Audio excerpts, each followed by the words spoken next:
خیرپور سے خبر دیتے چلے کہ جماعت صلوات کمیٹی کے مرکزی صدر فقیر محمد سلیم سیال اویسی قادری نے کہا ہے کہ 13 رجب جشن مولود کعبہ مذہبی عقیدت احترام سے منایا جائے گا۔ اس موقع پر حضور سرور نبی صلی اللہ علیہ وسلم آخر الزمان محبوب خدا کی عقیدت میں 2 کروڑ درود و سلام کا نذرانہ پیش کیا جائے گا، جبکہ جشن مولود کعبہ کی تیاریاں مکمل کی گئی ہے۔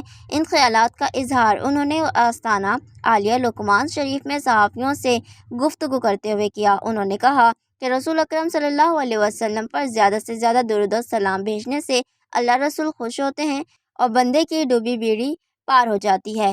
13 رجب کو ولادت باسعادت مولا کائنات شیر خدا حضرت علی بھرپور شان و شوکت عقیدت احترام سے منایا جائے گا۔ انشاءاللہ 13 رجب جیکو جشن مولود کعبہ اسانجو پروگرام ہے، ہر سال کندا مولا امیر مولا سخی مولا کائنات جی آمد جی خوشی میں 13 رجب ملائیندہ آहियूं۔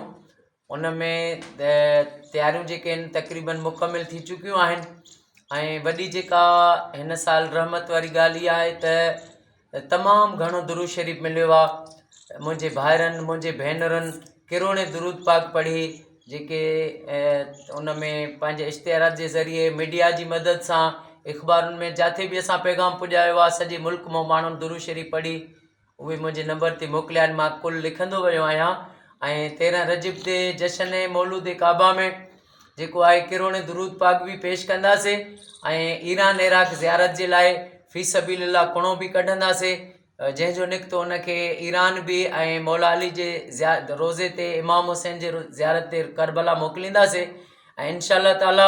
ऐं हीअ जेका दुरूद पाक जो विर्द हलियो आहे सॼे महीने में त हे सॼी दुनिया मुअतर थी वई आहे। सिंध धरती समेत सॼी दुनिया ख़ुशबू थी वई आहे, एतिरो दुरूद पाक पढ़ियो वियो आहे। अल्हम्दुलिल्लाह उन्हनि आशिक़नि खे जन दुरूद पाक पढ़ी करे ॾिना आहिनि मौला अली जे आशिक़नि, रब उन्हनि खे क़यामत ते उन्हनि जे बचड़नि खे बि आबाद कंदो। ऐं दुरूद शरीफ़ जे लाइ मुंहिंजे महबूबनि जी पाक हदीस आहे त अल्लाह जा हबीब जॾहिं मेराज ते वञनि पिया त हिकु जाइ ते हिकिड़ो चश्मो ॾिठऊं, जेको चश्मो माखी खां वधीक मिठो हुयो, बर्फ़ खां वधीक थधो हुयो ऐं खस्तूरी खां वधीक उन मां ख़ुशबू पई अचे। पोइ मदीने वारे साईं जिब्रील खां पुछियो त ए जिब्राइल हीउ जेको आहे चश्मो छाजो आहे? जिब्राइल चवणु लॻो या रसूल अल्लाह हे उन्हनि बाननि जे लाइ रब तयारु कयो आहे जेके रजब जे महीने में तव्हां ते कसरत सां दुरूद शरीफ़ पढ़ंदा आहिनि।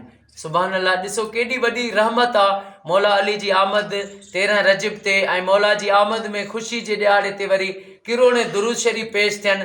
इहा यकीनन असांजी हर मुसलमान जी आका जी सारी उम्मत जी फतेह आहे।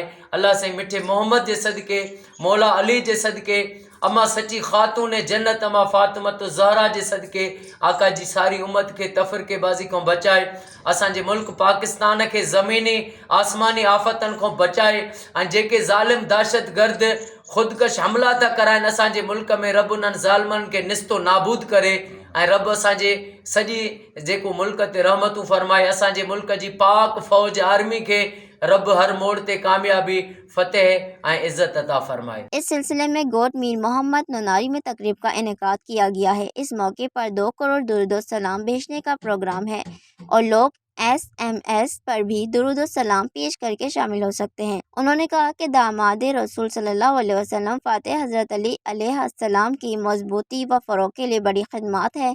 वो दुख सुख में पैगम्बर बरहक नबी मोहतरम के शाना बशाना और अजीम आशिक रसूल व हमराज थे, इसलिए इनको इनके शान व फजीलत के मुताबिक खराज पेश किया जाएगा। उन्होंने कहा कि मुसलमानों को फ़िरका वरायत से निकालना हमारा मिशन है। उन्होंने तमाम आशिकान रसूल सल्लल्लाहु अलैहि वसल्लम को प्रोग्राम में शिरकत करने की दिल से दावत दी। Ekta TV news reporter Salim Raza Sheikh. To watch more videos, please subscribe to our channel and click the bell icon.